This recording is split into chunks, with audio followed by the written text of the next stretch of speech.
Hi everyone, welcome to my channel. My name's Noelle and I review and unbox subscription boxes here on my channel, and today I have a wonderful one-time or limited edition book box that's been sent to me for review from the Literary Book Club, which is a quarterly classics book subscription that I also review here on the channel. But for the past few years, she has been doing some one-time boxes, usually one per quarter and often around the holidays. But I think this is probably the third or maybe even the fourth year that she's done a special Halloween box.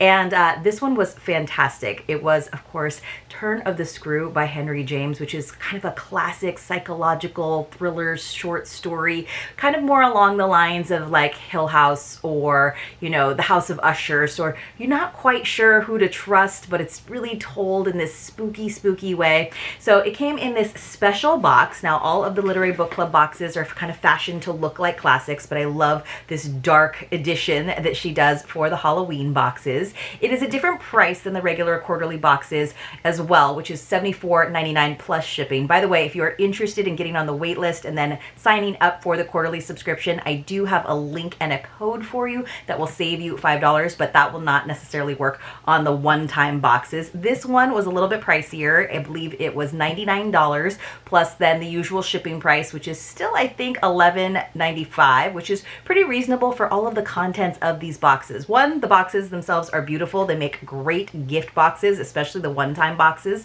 because then you don't have that subscription obligation. But the editions that Katie chooses, Katie is the owner and curator, are just so beautiful. And I think that she really puts a lot of thought into the visual presentation because, of course, she is an artist as well, and we get some of her art in each of the boxes. So here is our Chiltern edition, and I do love me a Chiltern edition.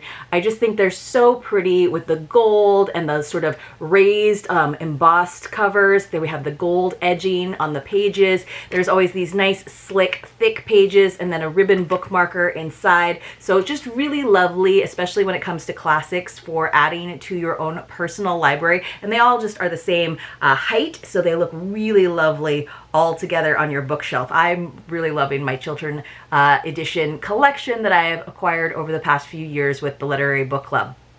In addition, you will also get this beautiful wax seal envelope that, of course, has the classic Jane Austen quote, "I shall be miserable if I have not an excellent library." Inside, here's where we first see some of Katie's handiwork. We have the title, a little bit of a thinner piece of paper than usual, The Turn of the Screw, and then we have a note from Katie that I'll read to you.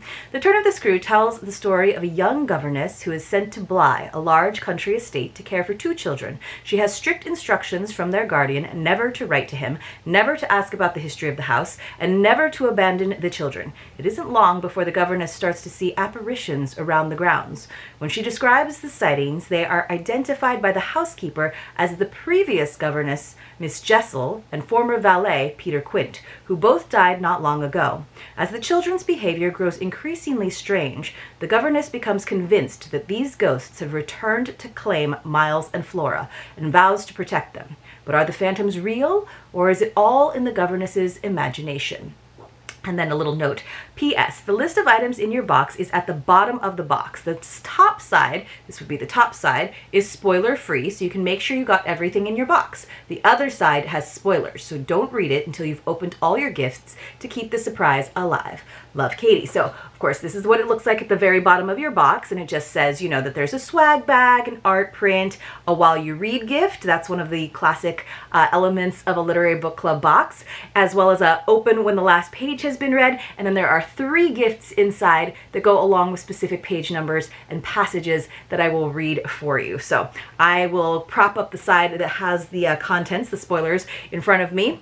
I don't usually get to use the items, but with this particular box, I am able to open the gifts as I read along. Now, I will say this is a kind of a classic that I feel like a lot of people, especially if you are a literature major, you read it in college. I definitely read it in college, and I'm sure I pontificated and had all kinds of ideas about what it was all about and all of the symbolism and the themes inside.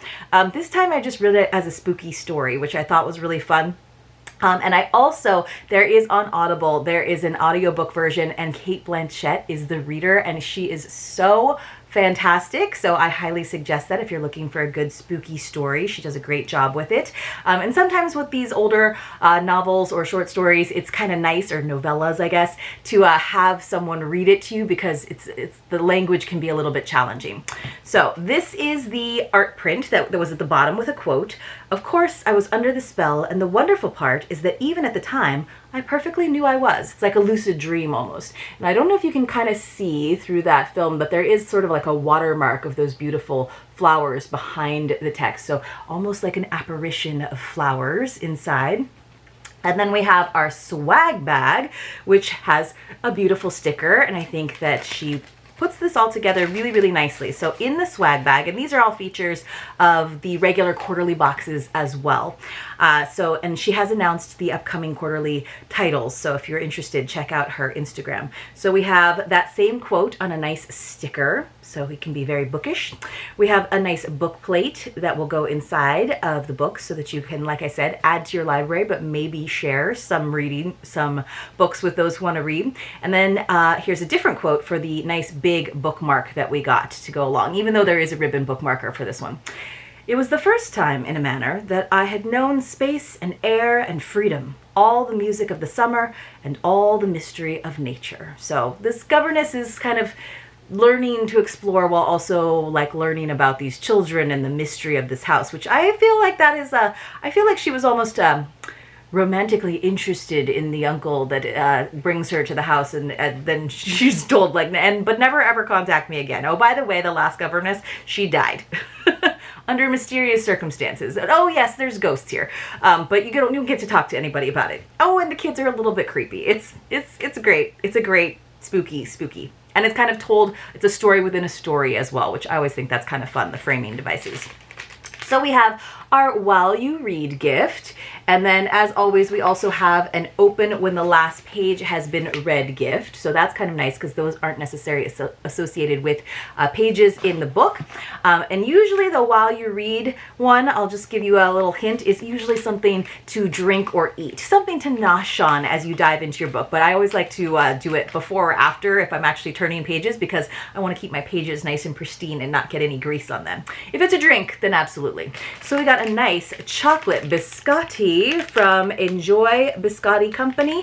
It's all chocolate, baby. So it's chocolate, and I think it has like a little bit of chocolate frosting on top, little chocolate glaze. So I will be enjoying that with some coffee or maybe some chai. So the first gift that came along with a page was page 19, and this one is hefty. So you can see she uses some pretty packaging, sometimes reusable bags, drawstring bags, sometimes they're more paper like that. So let me see if I can find page 19 and see if I can remember what this is all about. So let's see, page 19. Let's see. I have to try to remember what section this is. It was part of what I already liked Mrs. Groves herself for, the pleasure I could see her feel in my admiration and wonder as I sat at supper with 4 tall candles and with my pupil in a high chair in a bib, brightly facing me between them over bread and milk. There were naturally things that in Flora's presence could pass between us only as prodigious and gratified looks, obscure and roundabout allusions. And the little boy, does he look like her? Is he too so very remarkable? Oh, one wouldn't flatter a child. Oh, miss, most remarkable, if you think well of this one. And she stood there with a plate in her hand, beaming at our companion, who looked from one of us to the other with placid, heavenly eyes that contained nothing to check us. So a lot of people have some thoughts about Mrs. Groves, who is like the house manager, as well as, of course, our governess. So a lot of people wonder if there's something going on between, because there's a lot of unsaid things and there's a lot of devotion between the two of them. So a lot of people wonder if there's a little story there. So here is page 19.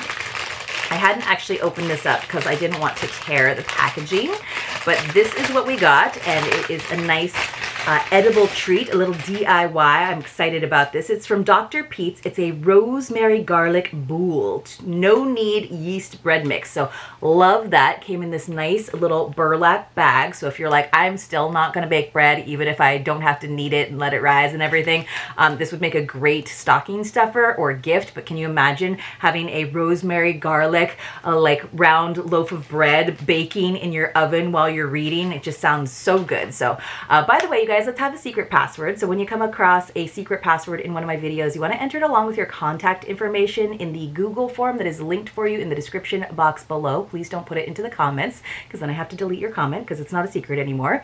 You have to be 18 years or older. You have to have a US or Canadian mailing address. Canadians, I need help with the shipping if you choose to have a mystery box sent to your home. And just as a reminder, it is not affiliated with YouTube or any of the boxes that I open here on the channel. It's just my way of saying thank you for watching my videos and being subscribed to my channel, which is also another prerequisite. But let's have our secret password for today. I believe it might be the first one for the month of November, is going to be bread, because that sounds really, really good to me. Now, about 5 days into the following month, I will actually close up the entry form, and then I will use a random number picker to select a few winners to receive mystery boxes as my way of saying thank you. We'll probably have a lot going on the channel in December between my Advent series, as well as there's usually a quiz at the end of the Advent series for a whole nother set of giveaways. So definitely check it out. I would love to have you there, but today's secret password is bread. Let's move on to our second gift, which was on page 66. And so these were pretty well spaced out gifts, because again, this is a shorter book. You can see it's not a super long one. Definitely something that you could read on one long rainy evening at home, maybe with candlelight. Well, you know, you would want to protect your eyes, but maybe with some candlelight also. So let's see if I can remember this. And this is the pretty silky little bag for page 66. So she has already sort of gotten a bit spooked. So let's see. I had not gone to bed. I sat reading by a couple of candles. There was a room full of old books at Bly, last century fiction, some of it, which to the extent of a distinctly deprecated renown, but never to so much as that of a stray specimen, had reached the sequestered home and appealed to the unavowed curiosity of my youth. I remember that the book I had in my hand was Fielding's Amelia, also that I was wholly awake. I recall further both a general conviction that it was horribly late and a particular objection to looking at my watch. I figure, finally, that the white curtain draping, in the fashion of those days, the head of Flora's little bed, shrouded, as I had assured myself long before, the perfection of childish rest. I recollect, in short, that though I was deeply interested in my author, I found myself at the turn of a page, and with his spell all scattered, looking straight up from him and hard at the door of my room. There was a moment during which I listened, reminded of the faint sense I had had the first night of there being something undefinably astir in the house, and noticed the soft breath of the open casement just move the half-drawn blind. Then, with all the marks of a deliberation that must have seemed magnificent had there been anyone to admire it, I laid down my book, rose to my feet, and taking a candle went straight out of the room and from the passage, on which my light made a little impression, noiselessly closed and locked the door. So she gets spooked because she's staying up late at night reading. So, which could very much happen with this book as well. So inside we get this aged page candle. So it is from, it's a literary candle. It's got a little bit of string on it. It's from Hearts and Hammer, so it's just a little guy. And so the scent is sandalwood, cedarwood, vanilla, and clover leaf. It's supposed to smell like aged pages, and it's made out of soy wax. Let me see if it smells like aged pages. I haven't given it a sniff. It smells like sandalwood, cedarwood, vanilla, and clover leaf, but I could see it smelling a little bit like an old, musty library. Not in a bad way, like in a good aged leather kind of way. All right, we have two more gifts. One more that is associated with a page. That is page 98. And that is, I think, this big gift right here, where it's kind of popped open, but page 98 is my little sealing sticker right here. And this, of course, is the profile of our Jane Austen that we get on the cover of the box itself. So let's see if I can find this one. Let's see. If I can find this one. So she returns, and she's talking to Mrs. Gross. It says, I would engage to break down on the first private opportunity. This opportunity came before tea. Basically, she's asking if the children asked about her. I secured 5 minutes with her in the housekeeper's room, where, in the twilight, amid a smell of lately baked bread, but with the place all swept and garnished, I found her sitting in pained placidity before the fire. So I see her still, so I see her best, facing the flame from her straight chair in the dusky, shining room, a large, clean image of the put-away, drawers closed and locked, and rest without a remedy. Oh, yes, they asked me to say nothing and to please them, so long as they were there. Of course, I promised. But what had happened to you? I only went with you for the walk, I said. I had then to come back to meet a friend. So she's just asking, but we had some more freshly baked bread. And so inside, we got these Dot and Army bread bags, a set of 2. They are made in Georgia, so we got these cute little bread bags, gently wash and lay flat to dry. So they're in gingham, nice fall colors. But these are great, of course, for storing your bread. But since I don't bake a lot of bread, and I probably would store my bread in a different way, they make great travel shoe bags too. So I have a couple of bread bags, I will admit, that I use as shoe bags, and that is probably how I will use these. But if you are someone who is baking a lot, especially this time of year, they're fantastic. And of course, they go along with that bread mix that we received earlier in the box. All right, we've got, and they're really soft. They're like a really nice material. Okay, we've got one more gift to open. I went for a page, but look how beautiful this. Isn't that so stunning? All right, we have one more gift to open. Open when the last page has been read in this nice blue envelope, and then I have pried it open. And this is what happens often in this book, both in the quarterly boxes and in the one-time limited edition boxes. We often get another book, sometimes sort of in the same genre, sometimes by the same author, sometimes for the same occasion. So this is the Valancourt book of Victorian Christmas ghost stories. What a great transition. So look at this. It's very haunted mansion with the spooky skulls, like Nightmare Before Christmas cover. So it says, Victorian Christmas Ghost Stories, a perfect bridge to take you from Halloween to the holiday season. Edited by Christopher Filippo. It says, for this 5th Valancourt volume of Christmas Ghost Stories, editor Christopher Filippo has dug deeper than ever before, delving into the archives of Victorian-era newspapers and magazines from throughout the British Isles to find 21 rare texts for the Christmas season, 17 stories and 4 poems, most of them never before reprinted. Featured here are gems by once popular but now forgotten 19th century masters of the supernatural, like Amelia Edwards, Barry Payne, and Florence Marryat, alongside contributions by totally obscure authors like James Skip Borlasse, a writer of penny dreadfuls who specialized in lurid Christmas horror stories. He specialized in lurid Christmas horror stories. And Harry Grattan, who made history by writing the first ghost story recorded by Edison for the phonograph. The first audiobook, you guys. That's awesome. First ghost story audiobook. Also included are an introduction and bonus materials such as the 19th century news articles and advertisements related to Christmas ghosts. I love that. That's awesome. So here's a quote from one of the stories. I endeavored to call out. I could not utter a sound. As I gasped and panted, there stole in my nostrils a deadly, terrible, overpowering stench. It was the dread odor of decomposing mortality. I felt I must break the spell or die. Da, da. So I love that. Christmas ghost stories, because it can be kind of a haunting time of year. So that's kind of a fun thing. And I also love that it's short stories, so you can just like read a little snippet. You know, if there's just been too much hustle and bustle and you need a little tempering of all that holiday joy and cheer, you can read a good old ghost story and bring the fear back into it.